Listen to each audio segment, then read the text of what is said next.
Muy buenas tardes a todos, sean bienvenidos a la segunda semana del primer ciclo de conferencias organizado por la Sociedad Boliviana de Mecánica de Suelos e Ingeniería Geotécnica. Inicialmente queremos agradecer su participación continua en todos los ciclos que estamos, en todas las conferencias que estamos presentando. Mi nombre es Durval Párraga y en esta ocasión yo participaré de la sesión como moderador. Aprovecho para recordarles que las conferencias se están transmitiendo por vía Facebook en la página de la sociedad. Asimismo, los invito a interactuar con las conferencias mediante sus consultas. Las mismas ustedes pueden hacerlas a través de la plataforma de Zoom o del chat de Facebook, ya que al final de la conferencia habrá un espacio en el cual nosotros vamos a transmitir esas consultas al conferencista.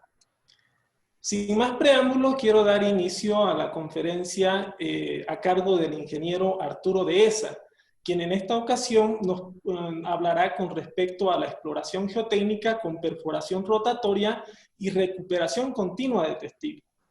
Voy a compartirles un poco de la experiencia y de la formación académica del ingeniero Arturo, con quien les comento que he tenido la oportunidad de compartir algunas experiencias tanto en las consultorías en geotecnia como también en la parte académica. Considero importante mencionarles que el ingeniero Arturo es una persona muy activa en el área y también se caracteriza por ser una persona solidaria con el conocimiento. Con respecto a su formación, el ingeniero es graduado como ingeniero civil en el año 1995 en la Escuela Militar de Ingeniería Mariscal Antonio José de Sucre. Cursó la maestría en Geotecnia e Infraestructura en la Universidad de Hannover, becado por el Servicio de Intercambio Académico Alemán, obteniendo el grado en el año 2003. También les comento que durante más de 20 años, el ingeniero ha desarrollado actividades profesionales en la gestión, diseño, supervisión y construcción de proyectos de infraestructura vial, petrolera, portuaria, hidráulica, sanitaria e importantes edificaciones tanto industriales como residenciales, desempeñándose en los últimos años principalmente como especialista en geotecnia. También les comento que desde el año 2009 ha sido docente y asesor académico de programas de pregrado y de posgrado en las universidades como por ejemplo la Gabriel René Moreno, la Universidad Católica Boliviana, la Universidad San Francisco Javier de Chuquisaca, la Universidad Privada Boliviana, la Universidad Mayor de San Simón y en la Escuela Militar de Ingeniería. Ingeniero Arturo, muy buenas tardes. Inicialmente quiero agradecerle su participación como expositor en este ciclo de conferencias. Estoy seguro que su conferencia aportará mucho al conocimiento tanto de los estudiantes como también de los profesionales que nos están siguiendo mediante esta transmisión virtual. Ingeniero, no le quito más tiempo y le cedo tanto el espacio como la palabra para que dé inicio a su conferencia. Buenas tardes a todos, bienvenidos a la conferencia. Esta tarde quiero referirme a la exploración geotécnica con perforación rotatoria y recuperación continua de testigo, que es un método alternativo a los que hemos ido analizando. También hablar un poquito del contexto en el que es apropiado este método, así que sin más preámbulo voy a iniciar la presentación. Permítame un segundo, por favor.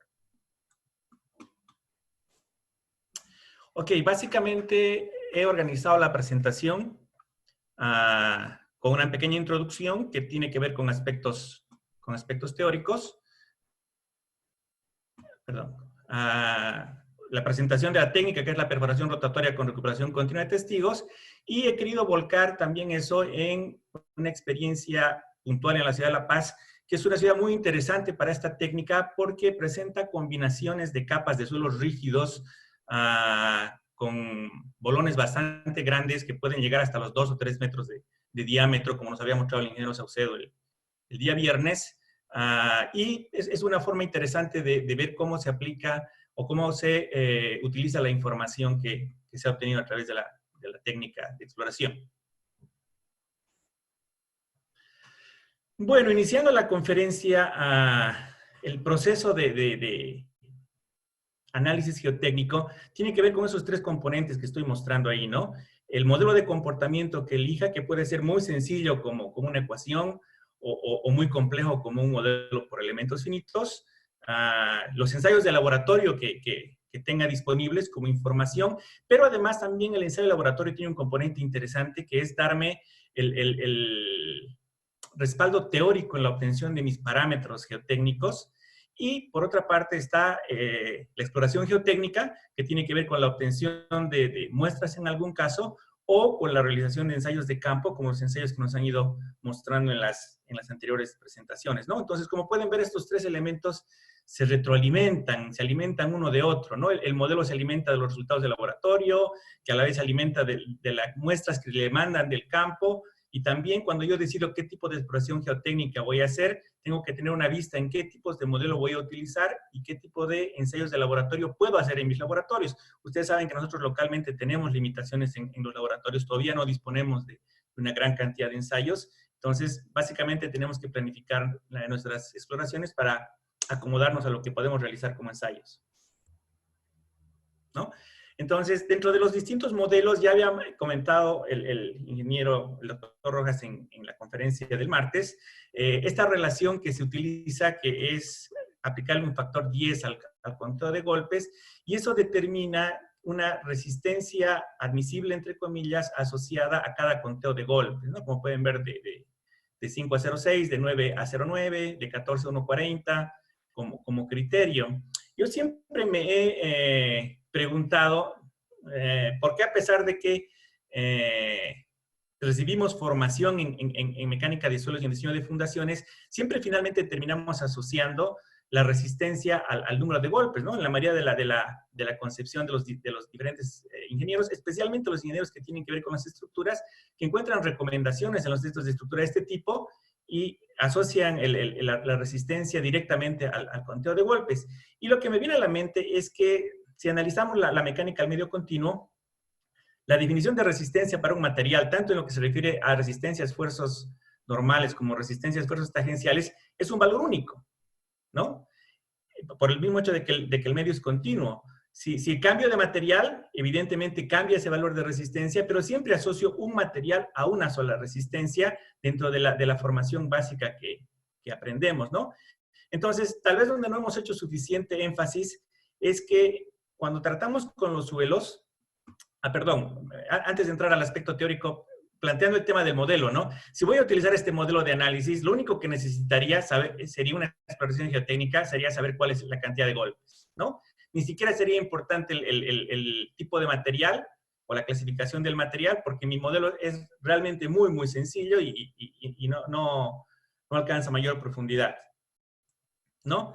En el siguiente modelo que les presento, que también es muy utilizado en nuestro medio, en la realización de ensayos geotécnicos, está el ábaco de Hooke, que es una recomendación del ingeniero Hooke publicada en los años 60, donde con un conteo de golpes, uno podría entrar a este ábaco y asociado a un determinado tipo de terreno. Él presenta dos ábacos, uno para materiales granulares y arenas y otro para materiales arcillosos y limosos, ¿no? Entonces, entrando con un número de golpes y teniendo la clasificación del suelo, yo podía ir a un valor de tensión admisible, nuevamente bajo la lógica de que ese valor de tensión admisible está asociado a un solo material, ¿no? Lo mismo con el tema de los materiales finos, podía entrar con el conteo de golpes, llegar a alguna clasificación y cerrar en un valor de tensión admisible. En esta columna los valores están dados en toneladas por pie cuadrado, que son muy cercanos a los valores de kilogramos centímetro cuadrado, ¿no? Entonces, si yo utilizo este modelo de comportamiento, básicamente lo que necesitaría como información para realizar mi análisis es el conteo de golpes y la clasificación del suelo, ¿no? Entonces, si ustedes analizan el ensayo de penetración estándar, básicamente yo tengo el conteo de golpes mientras voy introduciendo la sonda, y también con el material que capturo dentro del toma muestra, puedo realizar una clasificación de suelos. Obviamente, eso en el entendido de que estoy trabajando con materiales relativamente finos, porque con una longitud tan pequeña que son los 45 centímetros que tengo disponibles, y un diámetro de 38 milímetros, que es lo que tiene el toma muestras, la cantidad de muestra que puedo acumular es muy pequeñita, y si tengo, por ejemplo, algún tipo de clasto que me pueda obstruir la punta, el tomamuestras va a dejar de tomar material, y aunque me va a dar un conteo de golpes elevado, ¿no? Entonces, realmente la utilización del SPT, tanto por fines prácticos como por lo que se puede obtener como muestra para hacer un ensayo de clasificación, está limitado a materiales con granos finos, particularmente a las arenas, porque ustedes saben que cuando tengo arcillas y estas están saturadas, además tengo el comportamiento no drenado que afectaría mi evaluación en el conteo de golpes. Voy a continuar. Entonces, esos dos modelos me dan una necesidad de información bastante limitada, ¿no? Y nuevamente asocian una resistencia a un solo tipo de material, ¿no? Tal vez lo interesante para conceptualizar un poquito mejor el tema de la determinación de la capacidad portante de la fundación es entender de que esa idea que teníamos para la mecánica del medio continuo ya no se aplica para la mecánica de un sistema de partículas, que es el caso del suelo, donde además tenemos la particularidad de que tenemos interactuando una fase sólida, una fase líquida y una fase gaseosa, ¿no? Entonces, estas son dos características particulares de la mecánica de suelos que hacen que el análisis sea complejo, porque a diferencia de lo que sucede con los materiales sólidos, o continuos, si ustedes quieren llamarlo de esa manera, aquí la resistencia al corte está asociada a un valor para los materiales finos, que es la cohesión, y para los materiales que tienen comportamiento por rozamiento, los granulares, tengo el ángulo de fricción como la característica del material, pero interviene en la resistencia el sistema de esfuerzos normales que se está presentando sobre una determinada superficie de falla, ¿no? Entonces, esto es más complejo porque quiere decir que la resistencia al corte depende de las acciones en términos de esfuerzos normales que se estén desarrollando y de la orientación o la dirección de ese plano de falla, ¿no? Entonces eso nos introduce una complejidad y aquí es interesante venir a lo que decíamos ensayo de laboratorio. ¿Por qué? Porque es en la realización de los ensayos de laboratorio donde podemos aprender cómo se comportan los distintos tipos de suelos y qué modelos podemos asumir para analizarlos en ese contexto, ¿no? Hay muchos ensayos, pero he puesto como modelo el ensayo triaxial, que en general es el ensayo que me permite obtener mayor cantidad de información, tanto en términos de la capacidad de la resistencia del suelo al corte, como en términos de la deformabilidad, si se instrumenta adecuadamente el ensayo, para obtener también módulos de elasticidad y coeficientes de Poisson, ¿no? Entonces, sabemos que tenemos varios escenarios en la interacción de estas fases sólida, líquida y gaseosa, y los hemos identificado al igual que dentro de esta ecuación, donde diferencio el comportamiento de los materiales granulares del comportamiento de los suelos finos, también como ensayos que se hacen cuando tengo un material que es bastante permeable y que permite una salida rápida del agua, que estamos hablando en este caso de los materiales drenados, con la salvedad de que si el suelo está seco, el análisis se hace en función de los esfuerzos totales, y si está saturado o está siendo parte de una red de flujo, interviene en el análisis el esfuerzo efectivo a través de la evaluación de la presión de poros, que es precisamente esta la diferencia que hay entre el planteamiento inicial del ingeniero Coulomb y el planteamiento del ingeniero Terzaghi, que posteriormente introduce la evaluación de los esfuerzos efectivos, ¿no? Entonces, tenemos el ensayo triaxial consolidado drenado que nos permite evaluar este comportamiento en ángulo de fricción y cohesión, pero además nos introduce al tema también de la dirección de la superficie de falla. Tenemos los ensayos triaxiales consolidados no drenados que nos permiten hacer evaluación de los parámetros en regímenes efectivos, o los parámetros bajo esfuerzo efectivo. Y finalmente tenemos los escenarios no drenados que corresponden a las arcillas saturadas, que nos permiten identificar que se anula el comportamiento friccional. No es que el suelo deja de tener fricción, sino que por el efecto de la presión de poros, la componente de esfuerzo normal se anula y simplemente queda la resistencia dependiendo de la cohesión, que en este caso le llamamos cohesión no drenada. Entonces, como pueden ver aquí, esto ya es más complejo porque este modelo de comportamiento me obliga a identificar si los materiales tienen permeabilidad elevada o permeabilidad muy pequeña, identificando eso a través de la clasificación, como nos habían mostrado en las anteriores conferencias, que puede ser basada en el tamiz 200, en el porcentaje de tamiz 200, puede ser basada también en la permeabilidad, identificando qué materiales pueden tener mayor o menor permeabilidad, pero diferenciando el caso de que para materiales de muy baja permeabilidad, que son las arcillas, cuando están en estado drenado, digo, cuando están en estado saturado, voy a tener este comportamiento no drenado, ¿no? Entonces, en este modelo, como pueden ver, hay mayores valores, hay mayor complejidad en los parámetros que necesito obtener, y planteando este modelo teórico ya en el análisis de la fundación,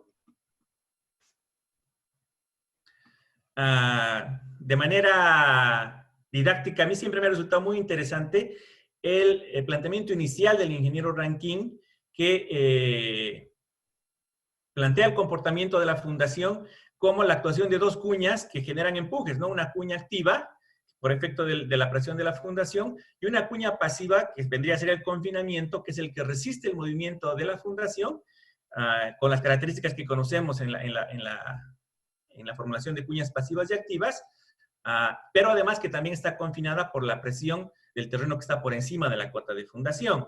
Entonces, al igualar los empujes y despejar la presión que estoy buscando, que sería la presión que puede soportar la fundación, me encuentro con la ecuación de factores de capacidad de carga, ¿no? Y me doy cuenta de que finalmente los factores de capacidad de carga, NC, N gamma y NQ, en realidad simplemente son una manipulación matemática de lo que son los coeficientes K sub A y K sub P, que representan este ejercicio de un empuje activo de un lado y de un empuje pasivo del otro.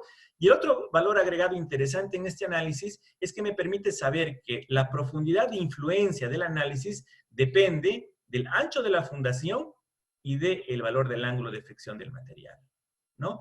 Entonces, aquí tengo identificados dos elementos, una superficie de falla y los componentes que tengo que evaluar, que vendría a ser el ángulo de fricción para ver la geometría de la superficie de falla, y posteriormente ya en la aplicación de cada uno de los componentes de la ecuación, voy a evaluar el aporte de la cohesión, el aporte friccional del comportamiento friccional del suelo y el aporte del confinamiento a través de la sobrecarga, ¿no?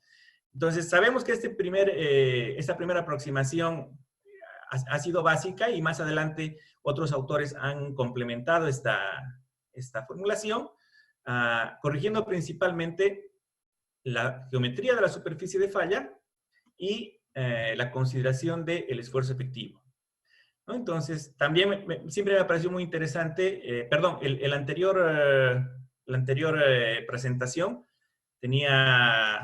viene del libro de Lambert Whitman, de Mecánica de Suelos. Quería referenciarla para si alguien la quiere revisar con mayor detalle más adelante.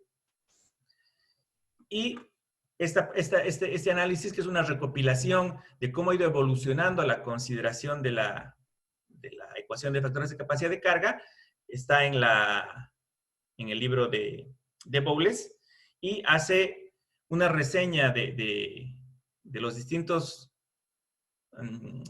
planteamientos de esta ecuación, partiendo por la ecuación de Terzaghi, que ya introduce la consideración de la presión vertical efectiva, y además también nos introduce factores que nos permiten evaluar fundaciones continuas, fundaciones cuadradas y fundaciones redondas, que por esa geometría tienen distinto comportamiento, ¿no? Más adelante Meyerhoff introducirá otras correcciones que permitirán tomar en cuenta la carga vertical y la carga inclinada, y también el componente D de la profundidad, que básicamente al primer planteamiento que tenía Terzaghi, donde la superficie de falla terminaba en la cota de fundación, lo extiende y amplía la longitud de la superficie de falla y toma en cuenta también el aporte que habría por fricción y por cohesión sobre esta parte de la superficie, dando lugar a los factores de corrección por profundidad. Y bueno, igual haciendo algunas modificaciones en la geometría de la superficie de falla y en las consideraciones de acción sobre esta, Hansen y Basic hacen recomendaciones respecto a los valores que se deberían considerar en los factores, ¿no? En NC, NQ y N gamma, con algunas ecuaciones que ellos plantean. Sabemos también de que todo este planteamiento ya es prácticamente empírico, por lo tanto, ellos han calibrado sus sus ecuaciones en función a ensayos de campo realizados en sus respectivas investigaciones, ¿no? Esto simplemente con un marco de referencia. Nuevamente, ¿por qué traigo esta colación?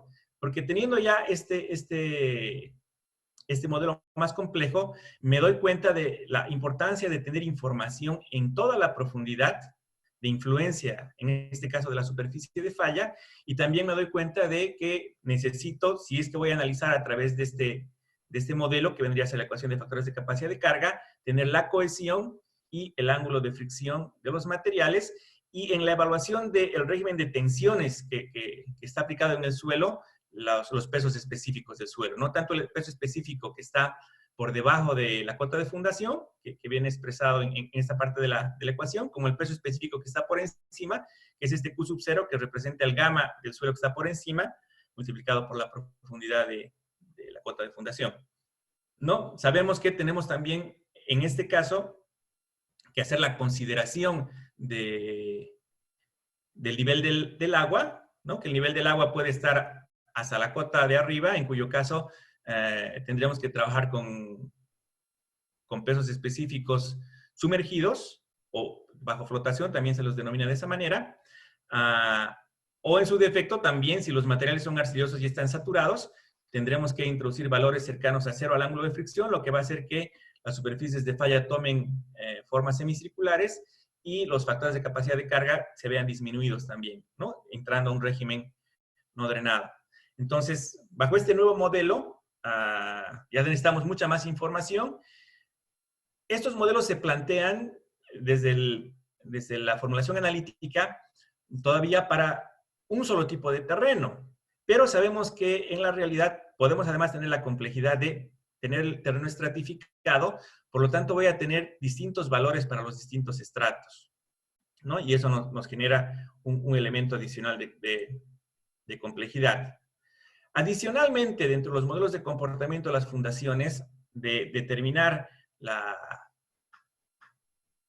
resistencia última, también tengo que hacer una consideración sobre el asentamiento, ¿no? Y para evaluar el asentamiento, también es importante la profundidad de influencia de la carga, porque esa profundidad de influencia de la carga va a determinar, como está acá con la ecuación, el área que voy a tomar en cuenta para determinar este módulo de elasticidad, que es la relación esfuerzo de formación del suelo, y también a través de este ancho B, que es la raíz cuadrada del área, la profundidad de influencia, ¿no? Aquí tengo una relación que introduce un factor de forma y ese factor a la vez también evalúa la distribución de la disipación de la presión que nos está mostrando el gráfico para una zapata continua o infinitamente larga, donde, como sabemos, el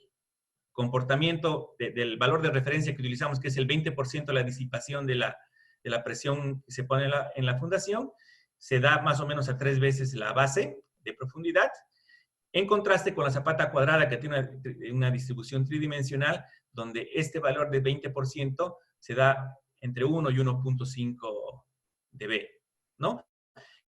Eso es identificar esos valores, finalmente varios valores que yo voy a utilizar para definir qué tan profunda tiene que ser mi perforación.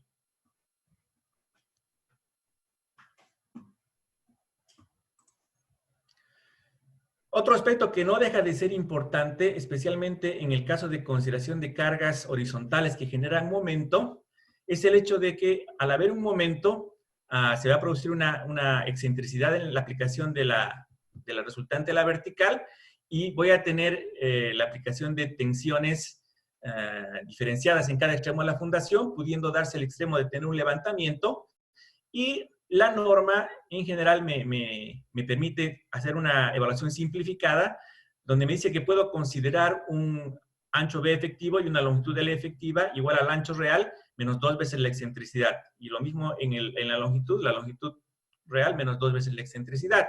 Esto nos pone en un escenario en el que, por las distintas combinaciones de carga que pueden haber en una estructura, la base con la que voy a considerar el comportamiento resistente de la fundación puede cambiar, ¿no? Entonces, se puede dar la situación de que si las cargas horizontales son grandes y generan momentos importantes, y esas excentricidades también son importantes, tengo una reducción significativa del ancho de la fundación y eso va a modificar dentro del modelo que les ha mostrado anteriormente la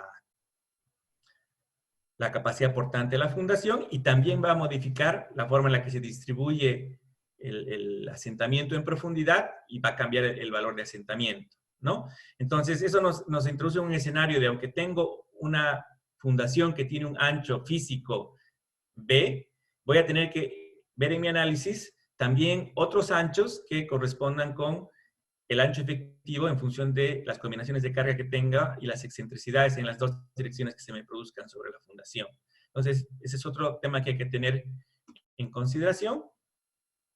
Y bueno, finalmente, resumiendo un poco todo este conjunto de cosas que les he indicado, llegamos a un modelo que de manera integral analiza la capacidad portante de la fundación basado en la generación de una superficie de falla. En este caso se presentan dos líneas porque el análisis se está haciendo, como les decía, en un abanico de anchos. No se está haciendo en un solo ancho, que sería el real, sino que se está tomando en cuenta también posibles anchos inferiores efectivos por efecto de excentricidades, ¿no? Y como podemos ver en un sistema multiestrato, esta superficie de falla atraviesa varios terrenos, ¿no? Y eso quiere decir que para calcular la resistencia final, yo tengo que ver el aporte de las características de resistencia al corte de este terreno sobre esta parte de la geometría de la superficie de falla y analizar con otras constantes del terreno esta segunda parte de la superficie de falla que está dentro del segundo estrato, ¿no? Y el mismo efecto sucede cuando tengo el análisis del asentamiento. Aquí se está mostrando la distribución de la presión y cómo se va disipando en profundidad. Y como es lógico, para este segmento de tensiones voy a tener un E sub 1 acá arriba que me va a determinar un asentamiento 1 y voy a tener más abajo un E sub 2 que para esta distribución de tensiones adicionales me va a dar un S sub 2 y sumados ambos me van a dar el S de la fundación. ¿Por qué muestro esto? Y lo he querido plantear de esta manera, porque quiero mostrarles de que tanto la capacidad portante de la fundación como la capacidad por asentamiento o la evaluación del asentamiento, para este caso en particular va a depender de las propiedades de dos terrenos. Y no como habíamos indicado que concebíamos al principio bajo los otros modelos, como si cada terreno tendría que tener individualmente su resistencia, ¿no? Cada tipo de suelo. Entonces, como pueden ver, si analizo de manera integral el comportamiento de la fundación, tanto en la capacidad portante o la capacidad última, también podemos llamarla de esa manera, aplicando un factor de seguridad, como cuando analizo el fenómeno del asentamiento, es muy importante esta profundidad de influencia, ¿no? Lo mismo en este sentido. Y también es importante hacer el contraste entre los valores que obtenemos de resistencia admisible por capacidad última y los que tenemos por asentamiento. En este caso, este gráfico está generado por el software Footing de la firma alemana GGU, donde me presenta, basado en la forma de asentamiento o en análisis de asentamiento de acuerdo a los S de estos terrenos, las distintas presiones que me van a generar asentamiento, ¿no? Entonces, para esta fundación, que es un terreno bastante rígido, con 400 kilopascales voy a tener asentamientos del orden de medio centímetro, con 700 de 1 centímetro, con 800, con casi 1000 de 1.5, dependiendo del ancho de la fundación que se esté considerando, ¿no? Entonces, ¿cuál es la respuesta que se espera de un informe geotécnico? Evidentemente, la capacidad portante, que puede ser dada en términos de una capacidad de diseño. Ya el término admisible está fuera de uso en las normas de diseño que tenemos. Hablamos de capacidad de diseño. Y también es muy importante para los ingenieros estructurales que se les proporcione un módulo de balasto o un módulo de reacción, ¿no?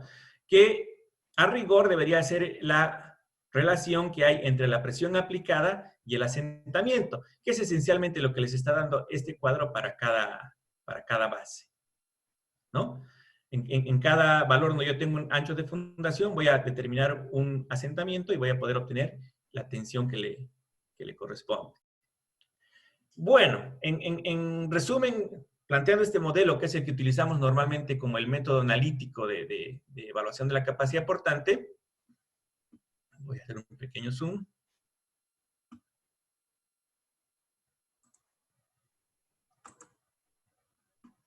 Perdón, me disculpo.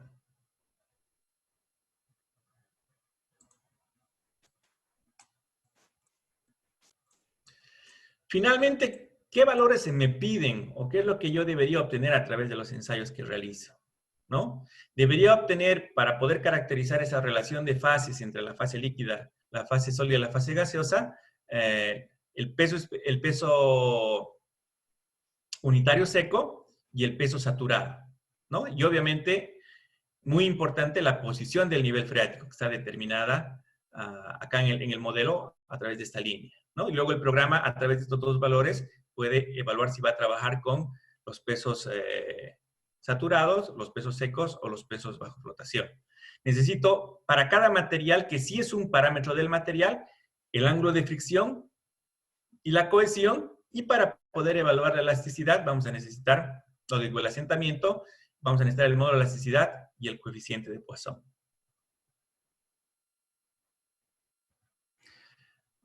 Volviendo un poco al tema del ensayo de laboratorio, eso era otro tema que quería comentarlo de esa manera.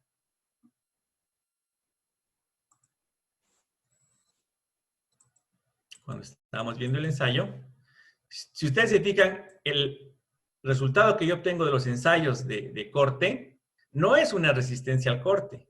Lo que obtengo es un ángulo de fricción y una cohesión, ¿no? Y posteriormente, a través de la evaluación de las superficies de falla que se presenten, vamos a determinar la capacidad portante en algún caso, o el empuje en el caso de tratar con excavaciones. Bueno, en el caso de los pilotes tenemos un escenario similar. La resistencia en punta va a estar planteada en base a distintas teorías, pero nuevamente necesito tener los valores de peso específico y de ángulo de fricción y cohesión en toda la profundidad de influencia y también en toda la profundidad en la que voy a evaluar la resistencia lateral, que también normalmente está asociada al esfuerzo horizontal y a un coeficiente de empuje horizontal, a la presión horizontal y un coeficiente de empuje horizontal, que voy a obtener también utilizando los parámetros de ángulo de fricción, normalmente a través de la relación de Jackie, ¿no? Entonces, nuevamente, en este modelo también es muy importante que la zona en la que se obtenga información durante la realización de los ensayos pueda cubrir toda esta área de influencia, ¿no? Tanto en los pilotes como en las fundaciones superficiales.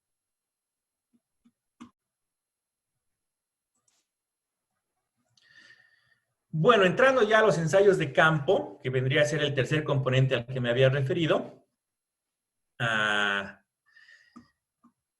quería hacer una diferenciación aprovechando este gráfico de los ensayos que esencialmente son ciegos, o sea, que van midiendo valores.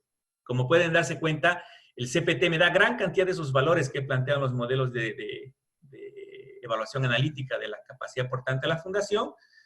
Me da el ángulo de fricción, me da la presión de poros, me da la cohesión, me puede dar una evaluación de densidad relativa, me da módulo de elasticidad, pero lamentablemente no tengo una muestra, o sea, no tengo un suelo que pueda ver y evaluar, y ese es un problema, ¿no? Porque al ser un dispositivo electrónico, también sus sensores necesitan ser calibrados y validados, y normalmente los equipos de calibración no están tan próximos a la realización de las obras, y los periodos de uso pueden variar de acuerdo a las condiciones de trabajo que vaya encontrando en sentido de la necesidad de calibración de los aparatos. Lo mismo con los dilatómetros, no obtienen muestra, los presurímetros tampoco obtienen muestra, los ensayos de veleta tampoco obtienen muestra. El SPT parcialmente sí obtiene una muestra, pero que básicamente solo nos sirve para hacer una clasificación en suelos arenosos o suelos finos. Pero lo que sí es interesante mirar es que todos estos ensayos requieren de una perforación, ¿no? Entonces, en realidad, el costo del ensayo SPT que me cobran no es alto por el conteo de los golpes que hago o el ensayo que me va a tomar algunos minutos y la tecnología del ensayo SPT no es muy complicada, es relativamente básica. Lo que realmente cuesta cuando hago un ensayo SPT es el costo de la perforación, ¿no? Y si quisiera hacer ensayos presiométricos o ensayos de veleta, como un elemento adicional, también tengo que ver que se haga una perforación adecuada, idealmente que sea una perforación encamisada, porque eso me protege de que el material de los lados no se entre al techo, que es el que estoy, o al piso, que es el que estoy caracterizando, pero además esta camisa me garantizaría que se mantenga el confinamiento del suelo y que las condiciones del suelo no se alteren demasiado por efecto de la realización de la perforación, ¿no? Entonces, una de las ventajas que tiene la perforación rotatoria es que al introducir una tubería con una corona de corte de manera externa y una tubería interna, que es la que captura la muestra, permanentemente el suelo cumple esas condiciones, ¿no? Que está encamisado y que nos permite actuar con otros ensayos en la zona que queremos ensayar, mientras en la parte superior está protegida la perforación y nos garantiza también el confinamiento.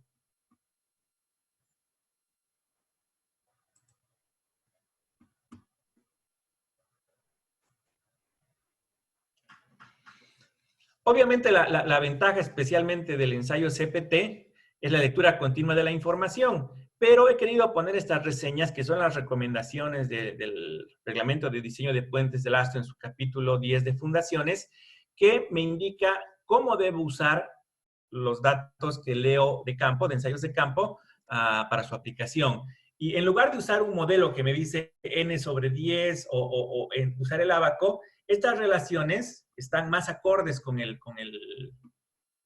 modelo de la evaluación de la capacidad portante analítico que he planteado, porque en la consideración del conteo de golpes me pide que tome un valor promedio en el rango que está entre la base de la zapata y 1,5B de la zapata, ¿no? O sea, si ustedes se dan cuenta, este es el rango medio para fundaciones cuadradas que hemos visto. Entonces, de alguna manera, a través de esta consideración, estoy tomando en cuenta las posibles variaciones que puedan haber en la profundidad cuando yo vaya golpeando terrenos que puedan tener distintas resistencias o rigidez, ¿no? Por otra parte, la ecuación me toma en cuenta el ancho de la zapata, ¿no? Que también es una consideración del tamaño de la superficie de falla y cómo se desarrolla su geometría dentro del suelo, y también me toma en cuenta la profundidad para evaluar también el aporte al confinamiento, ¿no? Adicionalmente hay un factor que considera también la inclinación de la carga, pero ese es el planteamiento que, como pueden ver, es mucho más integral que simplemente decir el número de golpes dividido entre 10, ¿no? Pero, obviamente, para aplicarlo necesito la información en todo el desarrollo del área de influencia, tanto de la superficie de falla cuando estoy analizando capacidad última, como de la disipación de la tensión cuando estoy analizando asentamiento. Para el ensayo CPT trabaja con el valor de Q sub C, pero también me pide que haga una evaluación, un promedio, pero en este caso el ancho de referencia que recomienda es de la cota de fundación a una profundidad igual al ancho de la fundación B, ¿no? Entonces, como pueden ver, acá también tengo una relación que está tomando en cuenta, además de la lectura que hago en el material, una posible variación en profundidad de las lecturas, si es que atravieso más capas, la geometría y el tamaño de la superficie de falla y la presión de confinamiento, al igual que la inclinación de la carga. Y hay unos coeficientes que me permiten corregir también la presencia del nivel freático, tanto debajo de la cota de fundación como por encima de la cota de fundación, ¿no? Entonces, aquí tengo un escenario del uso de ensayos de campo que es un poco más integral y que analiza todo el fenómeno que he descrito en contraste con lo que les había mostrado al principio. Entrando ya a la perforación rotatoria como tal, la norma que regula el uso de esta técnica es la CTM de 2113 y en general me dice que describe esta norma el equipo y el procedimiento para la perforación usando rocas de diamante con la obtención de obtener núcleos. Habla de roca y de suelos resistentes que normalmente no pueden ser caracterizados por otros métodos, pero bueno, en realidad ya gravas con cierto tamaño de clastos impediría, por ejemplo, el uso del CPT, ¿no? O inclusive materiales finos de gran rigidez también dificultan su uso y depende mucho del peso del vehículo en el que esté el montado el equipo y capacidad hidráulica de sus componentes para ver hasta qué profundidad puedo llegar en suelos rígidos, al igual que los rangos de medición de los conos en punta, como principalmente, ¿no? En fricción lateral va a valer porque los valores son mucho más bajos.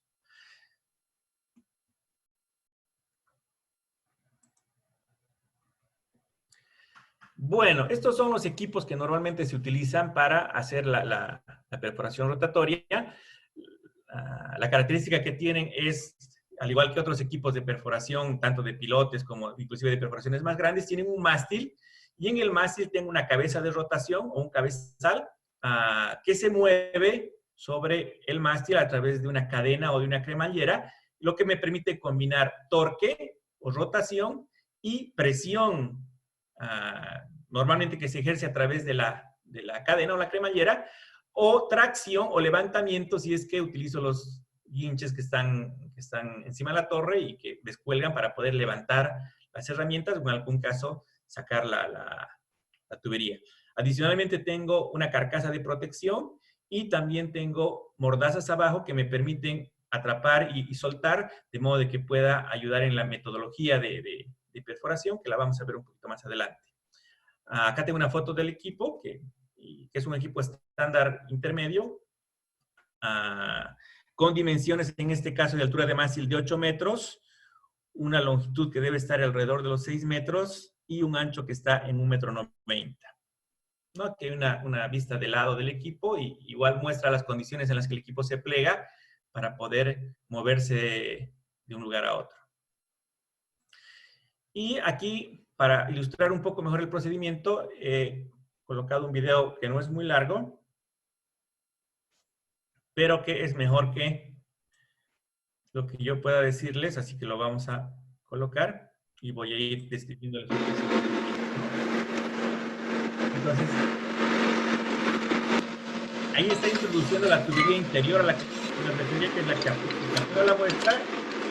Está la tubería exterior, es la que además tiene la zona de corte en la punta. Y entre la tubería interior y la tubería exterior hay un espacio hueco por donde se bombea agua. Y esa agua tiene la función de refrigerar el corte del material, pero a la vez rebalsa los líquidos el material que se ha cortado. Como les decía, a través del uso de las mordazas se puede ir ese es un pequeño recipiente que va a recibir el líquido que va a bombear a través del líquido que va a rebalsar por la boca de la perforación y va mostrando el defecto. Y también me permite ver qué tipo de material se va encontrando. El sistema más moderno que hay es el sistema Wireline, donde el tubo de captura de la muestra tiene una que tiene 1.53 metros, y el tubo de engancha conmutable a un pescador, lo que permite ir usando la necesidad de sacar toda la herramienta para cambiar el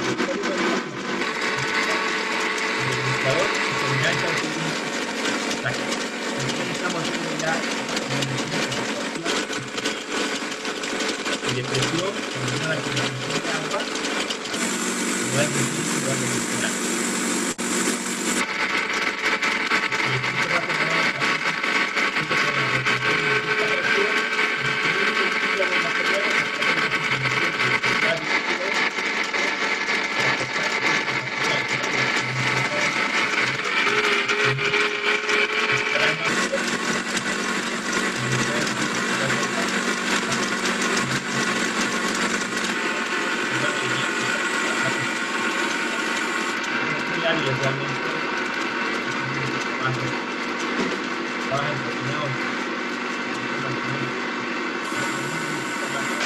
más adelante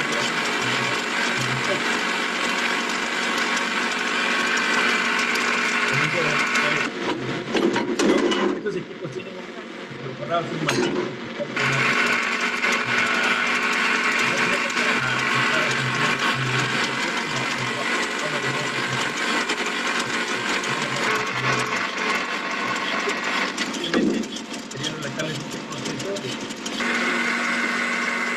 Toma de la muestra, como pueden ver, ahora van a retirar la parte superior del tubo para poder meter el fixador y sacar el tubo de la muestra.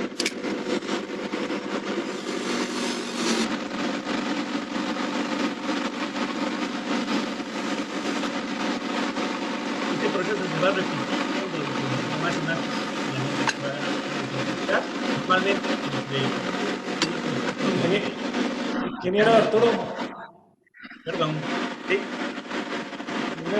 Por favor, si le podría bajar un poco al volumen de su video, no se logra escuchar su conferencia. Ah, perdón, mil disculpas. Yo tengo calibrado sonido y sí lo estoy escuchando. Muchas gracias, ingeniero. Ok, esperemos que así sea mejor.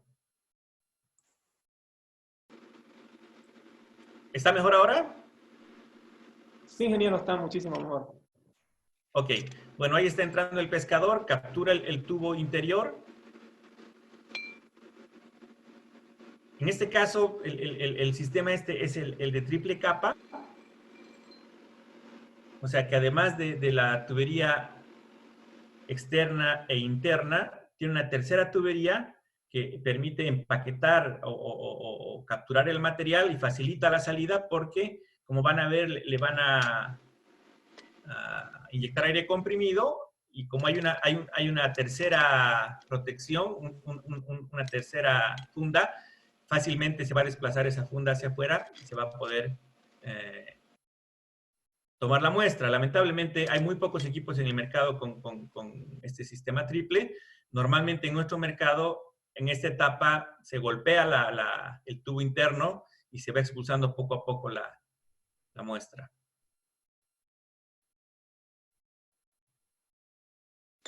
Entonces ahí está la fase de recuperación de la muestra del tubo interno.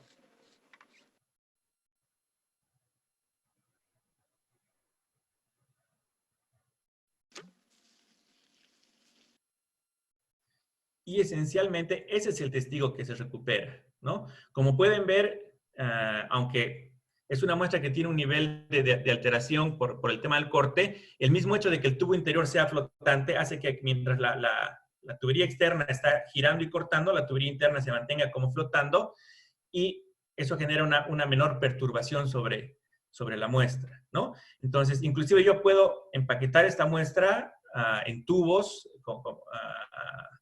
y enviar al laboratorio, y luego el laboratorio puede tallarla y reducirla a un menor diámetro para poder introducirla en los equipos de laboratorio. Entonces, ahí resulta muy importante el siguiente cuadro que voy a presentar, que son las distintas configuraciones de diámetro con las que podemos trabajar, ¿no? Me voy a concentrar en el diámetro del núcleo. En la experiencia que yo tengo en este tipo de trabajo, en el país hay mucho equipo que se dedica a hacer perforación para minería. Y en la perforación para minería, ellos trabajan con diámetros relativamente pequeños, trabajan con BQ o NQ, que son diámetros de testigo de 36 milímetros y 47 milímetros, y en caso de tener que entrar en profundidades muy grandes, que ellos llegan a valores de 500, 600, 800, 1000 metros de profundidad, aún con esos equipos que están viendo, ellos hacen perforaciones telescópicas, ¿no? Empiezan con un diámetro más grande, que normalmente es el HQ, luego pasan al NQ y luego llegan al BQ, porque la cantidad de muestra que requieren es muy chiquitita para hacer el análisis mineralógico, que es el que ellos buscan obtener. Sin embargo, en geotecnia, nosotros necesitamos un diámetro de perforación que nos permita recuperar una masa representativa del material. Obviamente, si estoy perforando arcillas, donde el tamaño del grano es muy pequeño, o arenas, el diámetro fácilmente podría ser HQ, porque además se acomoda mucho mejor a mis equipos de corte directo de consolidación, ¿no? Inclusive podría para materiales finos trabajar con un valor de NQ. Sin embargo, para caracterizar materiales granulares con clastos un poco más gruesos, era importante introducir el PQ, y en nuestro mercado no teníamos PQ, y recién a razón del proyecto del teleférico que tuvo la exigencia para la segunda fase de que se trajeran equipos que pudiesen perforar en PQ, es que ya está disponible la posibilidad de tomar materiales en PQ. Entonces les voy a mostrar un equipo trabajando en el proyecto que voy a relatar más adelante, que es el de la Asamblea Legislativa. En este caso, este es un equipo un poco grande. La desventaja que se tienen con los equipos grandes es que tardan mucho en montarse y desmontarse. Y cuando yo tengo una campaña de exploración en espacios cerrados, donde tengo que moverme en la ciudad, por ejemplo, se hace complicado trabajar con equipos tan grandes. Resulta mucho más fácil trabajar con un equipo con el que les he mostrado en el video. Entonces, como ya sabemos, del material que se va extrayendo, haciendo ese cambio de tubería que les decía, donde cada 2 metros de perforación o 1,5 metros, que es lo que me toma el tubo interno, saco el tubo interno, puedo meter un equipo SPT para hacer ensayos SPT, que es lo que normalmente hacemos. Acá en el registro pueden ver cómo está el conteo de golpes del SPT. Puedo meter un CPT, ¿no? Perdón, puedo meter un tubo Shelby para tomar una muestra que denomine inalterada.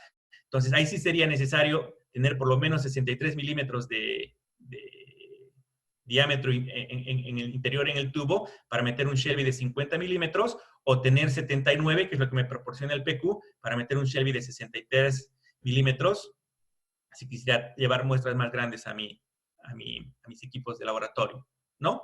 Otro factor muy, muy importante es el porcentaje de recuperación, ¿no? Sabemos que los materiales que están saturados, especialmente los finos, tienden a lavarse, o sea que resulta complejo obtener recuperaciones interesantes, y para eso normalmente los equipos de perforación o de exploración geotécnica por esta técnica introducen algunos polímeros en el agua para poder empaquetar, como ellos llaman, la muestra y poder rescatar mayor cantidad de muestra y tener mayor recuperación, ¿no? Siempre me he preguntado qué tanto afectan esos químicos al comportamiento del suelo, porque evidentemente trabajar con ellos y sin ellos modifica de manera importante el porcentaje de recuperación, pero lo que sí hemos intentado hacer es que, como su afectación normalmente es externa, tomar muestras con un diámetro relativamente grande, o tomar muestras de la caja en un diámetro relativamente grande, y luego tallarlas para sacar la parte exterior, que sería la que se vería más afectada por los polímeros. Bueno, y aquí tenemos las cajas donde se van colocando los materiales en distintas profundidades que se van marcando, y se va generando toda la columna litológica. Les mostraba este contraste para materiales finos, y en el legislativo, como les decía, hemos llegado a encontrar bolones. Estas dos cajas de acá se han perforado en 63 milímetros, lo que se denomina HQ, y estas dos cajas, como pueden ver, se han perforado en PQ con 79 milímetros.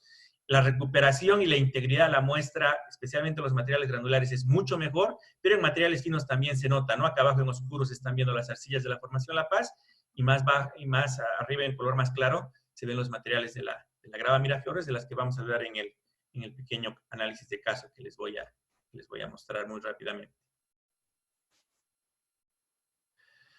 Bueno, y entrando a ese análisis de caso, el ingeniero Salinas nos decía el día miércoles pasado de que La Paz tiene una complejidad interesante, y es el mejor laboratorio, dada la combinación de materiales rígidos, muy, muy rígidos, con bolones tan grandes, combinados con arcillas, con niveles de filtración de agua muy importantes. Por eso es interesante, y es una recomendación siempre que vayan a planificar una campaña de exploración geotécnica, mirar la geología inicialmente, intentar entender los procesos de depositación del suelo para saber qué materiales voy a encontrar cuando haga la exploración, porque además tengo que planificar de qué peso va a ser mi máquina, porque si mis materiales son muy resistentes, necesito llevar equipos más pesados. ¿Qué tipo de corona voy a llevar? Si los materiales son resistentes, necesito coronas diamantadas. Si no son tan resistentes, puedo llevar coronas de carburo de tungsteno, por ejemplo. Entonces es muy importante el análisis de la geología. Y comentando un poquito sobre La Paz, que ha sido una ciudad bastante estudiada por lo complejo que es, aquí hay una relación de distintos ensayos que se han ido realizando sobre precisamente la geología de La Paz, que empieza con publicaciones de geólogos como Drobrini, Forbes, Conway, Bowman, Autal, Gregor y Troll, como pueden ver las fechas desde 1842 hasta 1935, como estudios geológicos generales, donde se describe la ciudad, y en estudios más específicos, Alfeld en el 45-46 o Alfeld en el 60, Droboboli en el 62. Un estudio muy, muy interesante que ha sido el de la consultora boliviana francesa BRGM, BCM y PCA entre el 76 y el 77, porque además trajo equipo de laboratorio de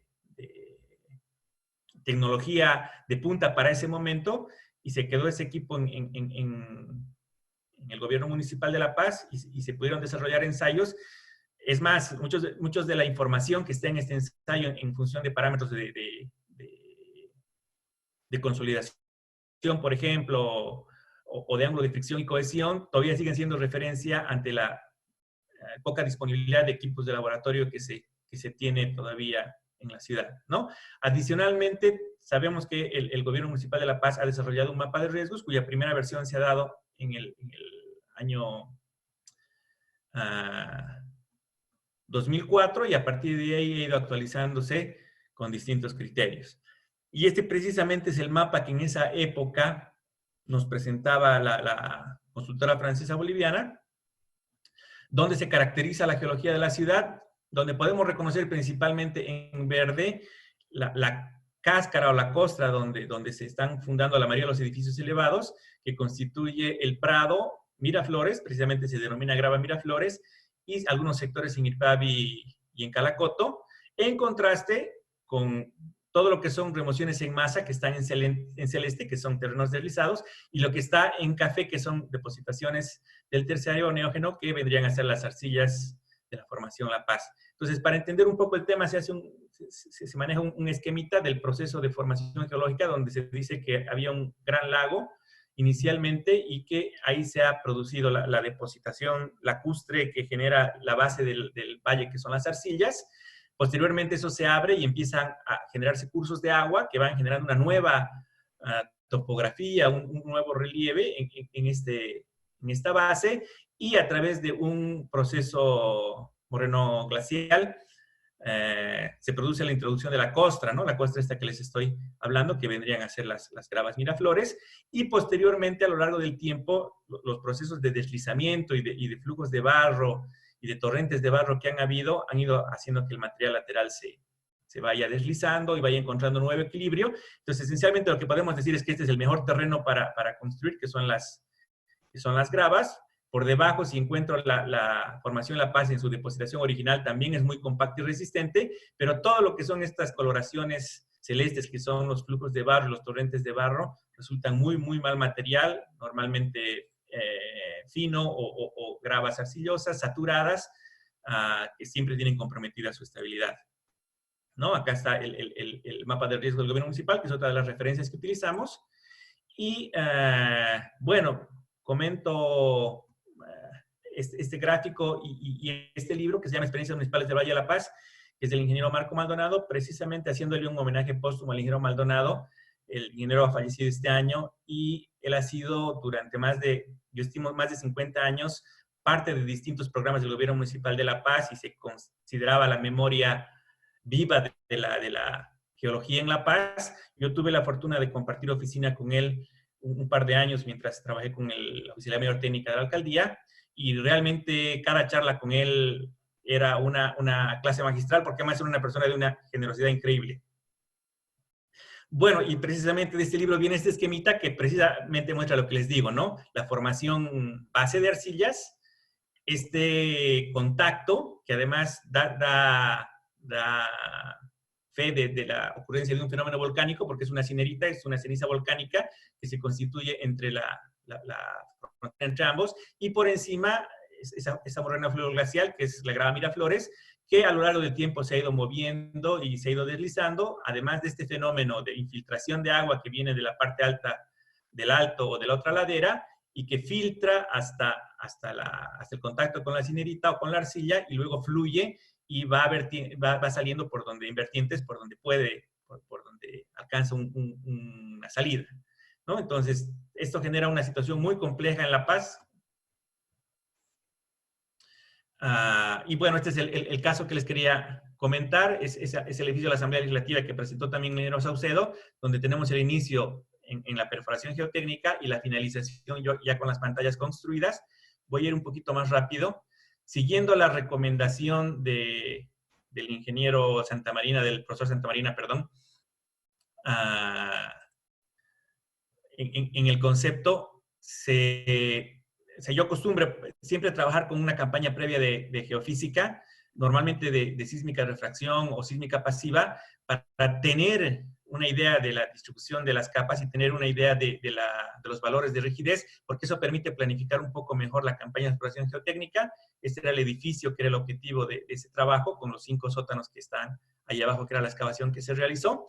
Y aquí están definidos los lugares donde, bueno, hay algunas imágenes del edificio y principalmente del edificio antiguo del Congreso, que ya tenía problemas de fisuras que están con testigos, y del otro edificio de lado, que es el Colegio Médico, que también, como pueden ver, es una construcción de adobe, donde le han puesto encima una construcción de ladrillo, ambos muy, muy complicados, pero afortunadamente el sistema funcionó tan bien que no recibieron mayor daño.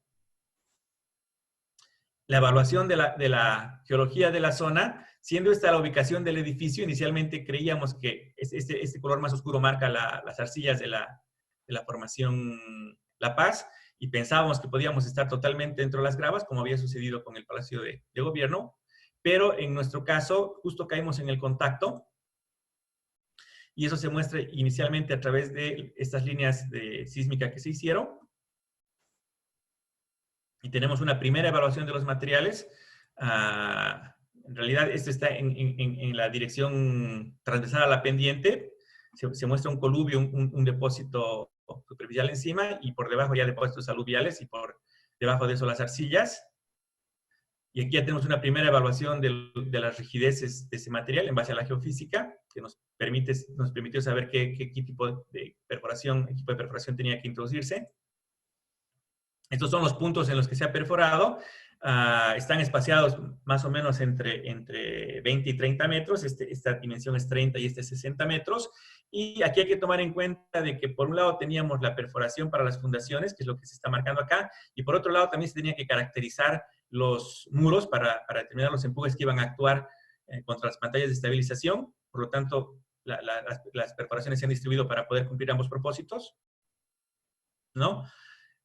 De las 5 perforaciones que se han hecho, estas oscilaban entre 30 y 35 metros de profundidad. Se han hecho ensayos SPT, ensayos de clasificación, ensayos de contenido de humedad de las muestras que se han tomado, pero también se han realizado ensayos de corte directo, ensayos de consolidación en las arcillas, donde se han hecho también hidrometrías, y ensayos de peso específico y peso unitario, precisamente para poder determinar esos parámetros de fase, además de las líneas de refracción y de sísmica pasiva. Y tenemos también un ensayo de compresión no confinada y un ensayo de corte triaxial que se ha realizado en el laboratorio de la Universidad Católica, que tiene precisamente disponibles unos pocos laboratorios que tiene disponible la realización de ensayos de este tipo. Y bueno, aquí, como les digo, ya se muestra el resumen de la campaña de caracterización, donde va la información clásica, que es la clasificación de suelos. Acá va el número de golpes, y acá va la contenida de los parámetros de fase, ¿no? Peso unitario seco, peso unitario saturado, relación de vacíos, grado de saturación, y obviamente el contenido de humedad. Y también acá se presentan los otros ensayos que precisamente se logran a través de la toma de las muestras, ¿no? Por eso digo, si lo que voy a pagar caro es la perforación, en lugar de hacer una perforación solamente para hacer un ensayo SPT o solamente para hacer un presiómetro o un dilatómetro, puedo aprovechar para tomar algunas muestras y tener verificación de los valores que he obtenido con los ensayos de campo, con la geofísica y con los ensayos de laboratorio, y obviamente con las consideraciones que nos decía el profesor Santamarina, ¿no? De la pérdida de cementación, por ejemplo, o de tener que trabajar con muestras reconformadas. Igual son parámetros de evaluación que me sirven para finalmente llegar a la definición de las unidades geotécnicas, ¿no? Precisamente aquí se muestra que, de acuerdo a las perforaciones, justo estamos en el contacto, tenemos este lado materiales de la Formación La Paz, acá tenemos materiales de la grava Miraflores, y si esta es nuestra cota de fundación, miren, la mitad de la fundación está sobre las gravas y la mitad de la fundación está sobre las arcillas. Afortunadamente, por la cantidad de material que está por encima y depositación de las arcillas bajo tanta presión, son arcillas rígidas, entonces no hemos tenido una diferencia muy importante de rigideces que afecten el funcionamiento de la fundación. Esa es la definición de unidades geotécnicas que se realizó, y a través de estos parámetros se introdujeron los modelos de análisis. En uno de los casos, en este caso donde hago mi corte por acá, estoy prácticamente solamente en gravas. En cambio, si hago mi corte por acá, voy a tener una combinación de gravas y arcillas. Entonces, por eso es que tenemos dos modelos de análisis, uno considerando solamente arcillas y el otro considerando gravas y arcillas.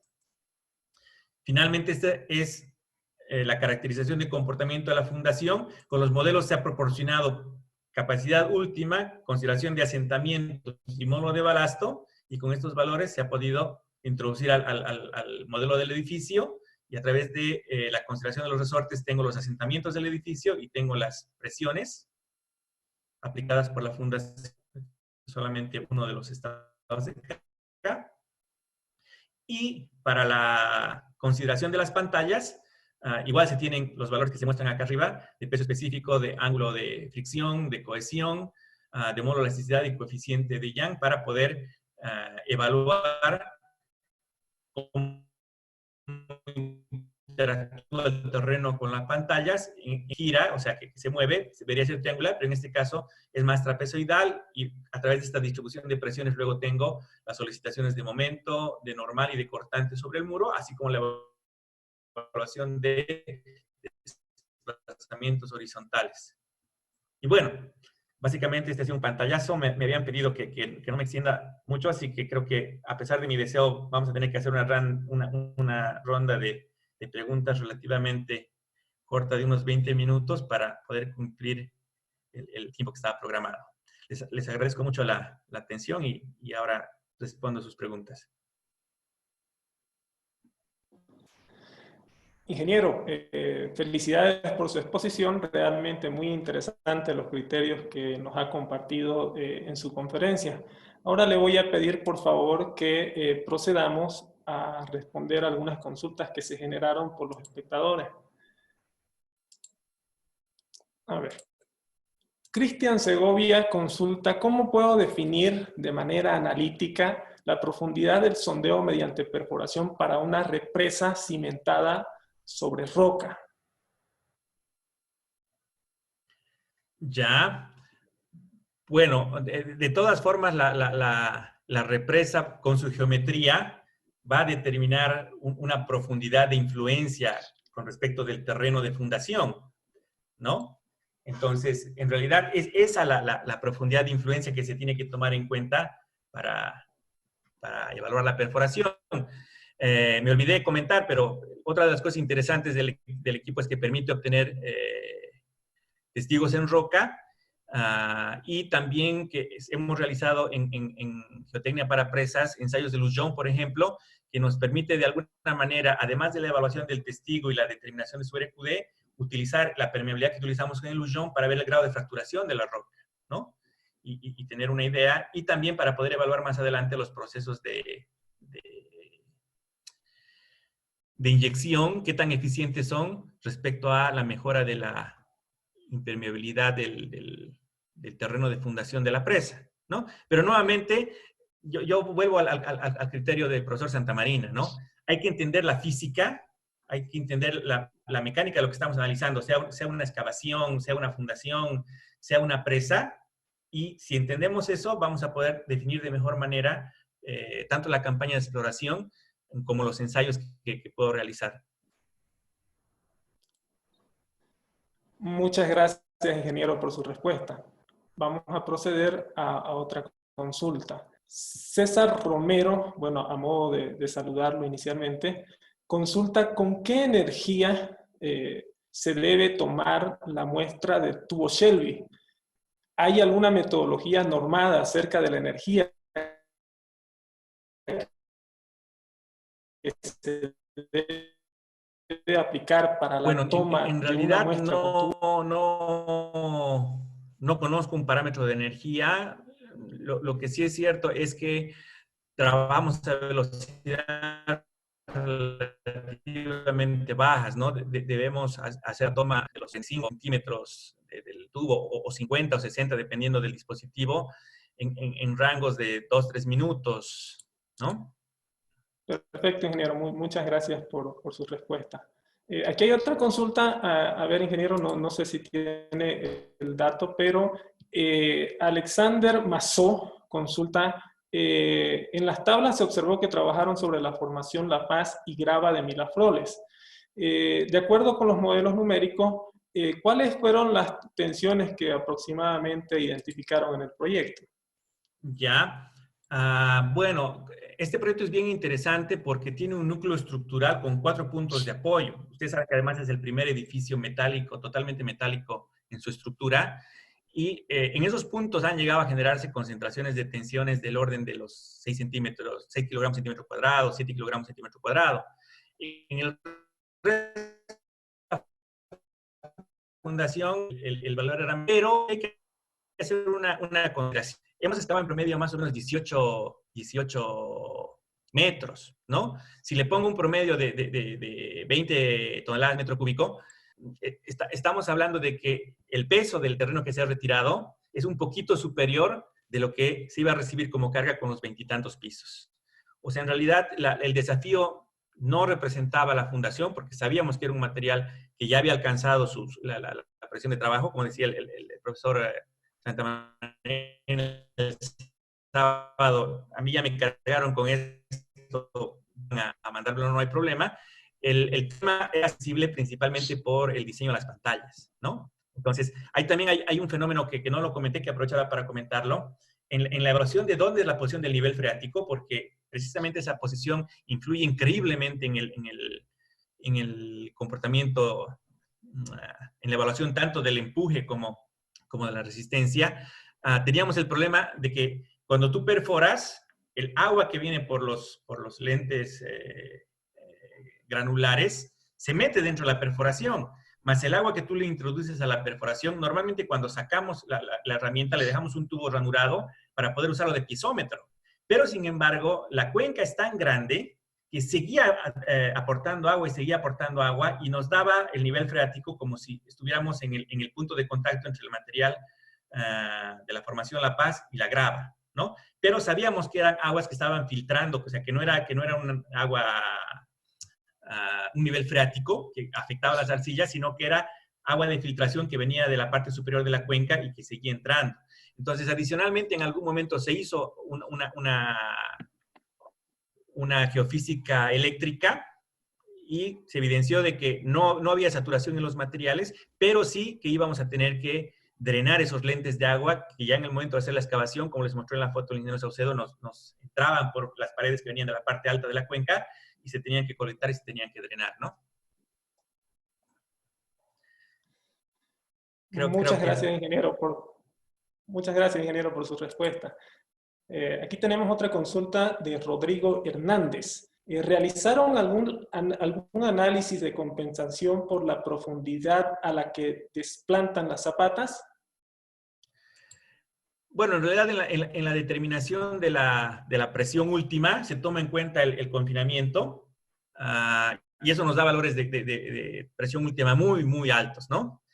Y no íbamos a alcanzar la presión de rotura, no era posible por el confinamiento, pero sí se hizo una evaluación para limitar el asentamiento y terminó trabajándose con un valor techo de 10 kilogramos centímetro cuadrado y con un coeficiente balasto por la rigidez del material del orden de 4 kilogramos centímetro cúbico, si mal no recuerdo, ¿no? Entonces, con esa concentración de tensiones que teníamos, los asentamientos con toda la carga iban a ser del orden de 14 milímetros, más o menos. Perfecto. Muchas gracias, ingeniero, por su respuesta. Aquí tenemos otra consulta de Bernardo Ruiz Orellana. Consulta, bueno, inicialmente agradece por compartir sus experiencias y consulta qué marca de equipos de perforación recomienda y usted empleó, y cuáles empleó usted en este tipo de proyectos, ¿no? A eso se refiere. Ya, miren, en el mercado uno encuentra distintos equipos. Como les digo, hay mucha experiencia por la tradición minera de Bolivia.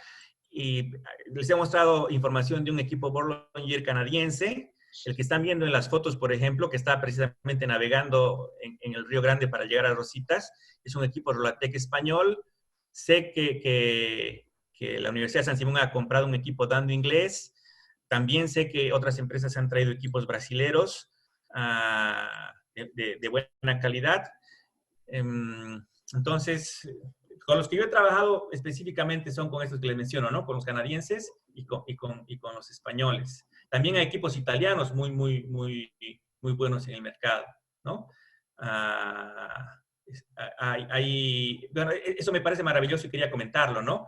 Hay muchas empresas que durante los últimos 5 años han introducido equipos y están ya en el mercado operando. Por eso es que nuevamente le reiteramos la invitación a participar en este segundo ciclo y poder mostrarnos sus experiencias y también comentarnos un poco sobre los equipos que usan, ¿no? Aprovecho también para agradecer a la empresa Fujita con la que yo trabajo regularmente porque han podido ser pacientes conmigo y cumplir los requerimientos que yo tenía para hacer la campaña de exploración y recuperar con la mayor calidad la muestra. Yo les decía, en minería ustedes están acostumbrados a perforar rápido y controlan su rendimiento y la calidad de su trabajo, ¿por qué tan rápido llegan a la profundidad meta? En geotecnia, el estándar de calidad es qué tanta recuperación tenemos y qué tan buena es la muestra. Y para eso hay que perforar lento, y eso se hace más lento, además, porque hay que intercalar los ensayos de campo a medida que se va avanzando con la perforación. Entonces, realmente es otro enfoque la perforación para geotecnia en relación a la perforación para minería, y ellos se han sabido adaptar con mucha flexibilidad, por eso es que les agradezco mucho la paciencia. Yo sé que a momentos los he vuelto locos con mis requerimientos. Muchas gracias, ingeniero, por la respuesta. Aquí hay otra consulta interesante. ¿Cuál es su opinión referente al uso del agua en una perforación adiamantina y su efecto en la poca o nula recuperación de muestras de suelo? Bueno, no puedes perforar sin agua, lamentablemente, porque hay que refrigerar el corte, ¿no? Es más, uno de los problemas logísticos más grandes que hay es la cantidad de agua que se necesita. Si no tengo agua en el terreno, o sea, si no hay nivel freático en el terreno y mi terreno está seco, hemos llegado a utilizar hasta 8 o 9 metros cúbicos de agua por metro.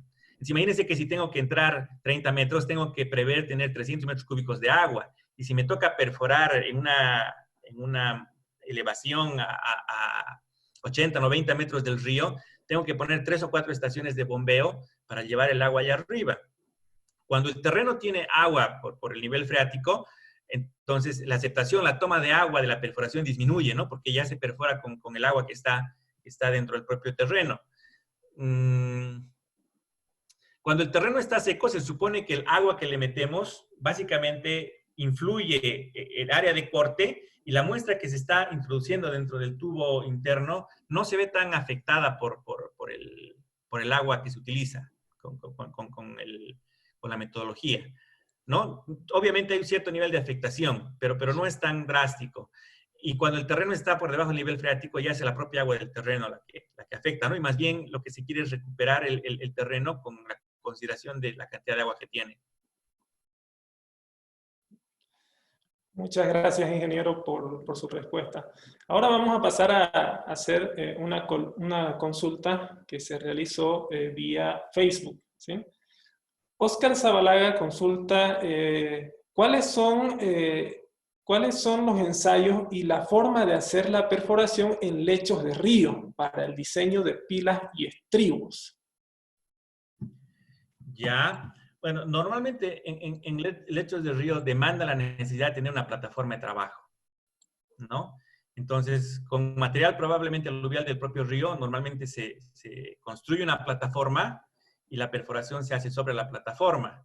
En algún proyecto inclusive se ha hablado de la utilización de una plataforma metálica de un tipo puente para poder pasar por encima del río y hacer la perforación desde esta plataforma. Algo un poco más complicado.